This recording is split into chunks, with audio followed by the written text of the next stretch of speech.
ദമ്പതിമാർക്കിടയിൽ തർക്കങ്ങൾ ഉണ്ടാവുക പതിവാണ്. ചിലപ്പോഴത് മല പോലെ വന്ന് എലിയായി പോകും, മറ്റു ചിലപ്പോൾ എലി പോലെ വന്ന് മലയായി മാറും. വിവാഹം കഴിച്ചു എന്ന് കരുതി പങ്കാളികൾക്കിടയിൽ എല്ലാ കാര്യങ്ങളിലും ഒരേ അഭിപ്രായം ഉണ്ടാകണമെന്നില്ല. അഭിപ്രായ വ്യത്യാസം തികച്ചും നോർമലാണ്.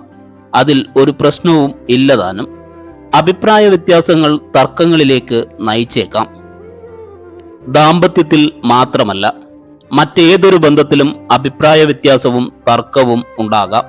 ഇത് മറുഭാഗത്തുള്ളയാളെ മനസ്സിലാക്കാനും കൂടുതൽ അടുക്കാനുമുള്ള അവസരങ്ങളാണ്. പക്ഷേ എല്ലാ തർക്കങ്ങളും ബന്ധത്തിന് ഗുണകരമായി കൊള്ളണമെന്നില്ല.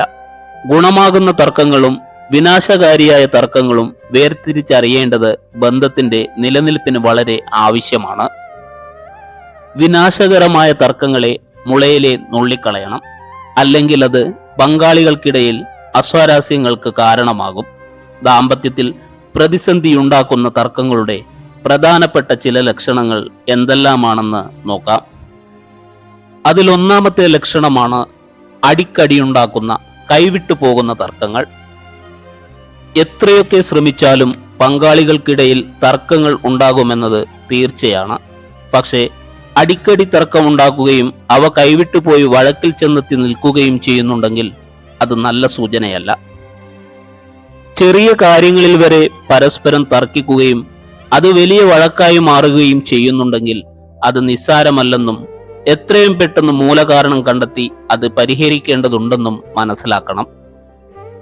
രണ്ടാമത്തെ ലക്ഷണമാണ് വ്യക്തിപരമായ ആക്രമണം. തർക്കത്തിനിടയിൽ ദമ്പതിമാർ വ്യക്തിപരമായി ആക്രമിക്കുകയും പേര് വിളിക്കുകയും ചെയ്യുന്നുണ്ടെങ്കിൽ അത് അനാരോഗ്യകരമായ തർക്കമാണെന്ന് ഉറപ്പിക്കാം.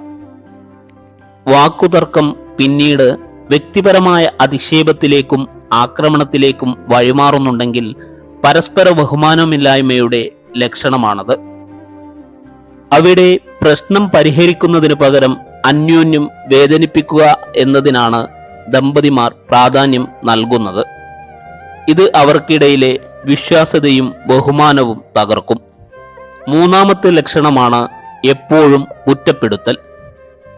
പരസ്പരം പഴിചാരുകയും തങ്ങളുടെ പ്രവൃത്തികളുടെ ഉത്തരവാദിത്തം ഏറ്റെടുക്കാൻ തയ്യാറാകാതിരിക്കുകയും ചെയ്യുന്നത് അനാരോഗ്യകരമാണ്. തർക്കം ബന്ധത്തെ ദോഷകരമായാണ് ബാധിക്കുന്നത് എന്നതിൻ്റെ ഏറ്റവും മികച്ച ഉദാഹരണമാണ് അത്. തെറ്റുകൾ തിരിച്ചറിയാനും അംഗീകരിക്കാനും പങ്കാളികൾ രണ്ടുപേർക്കും ഇടയിൽ പരസ്പര ബഹുമാനം ആവശ്യമാണ്. നാലാമത്തെ ലക്ഷണമാണ് ഇടയ്ക്ക് കയറി സംസാരിക്കുക. പങ്കാളിക്ക് പറയാനുള്ളത് കേൾക്കാനുള്ള ക്ഷമ കാണിക്കാതിരിക്കുകയും അവർ പറയുന്നതിനൊപ്പം ഉച്ചത്തിൽ സംസാരിക്കുകയും ചെയ്യുന്നത് പരസ്പര അഭിപ്രായങ്ങളെ ബഹുമാനിക്കാത്തതിൻ്റെ ലക്ഷണമാണ്.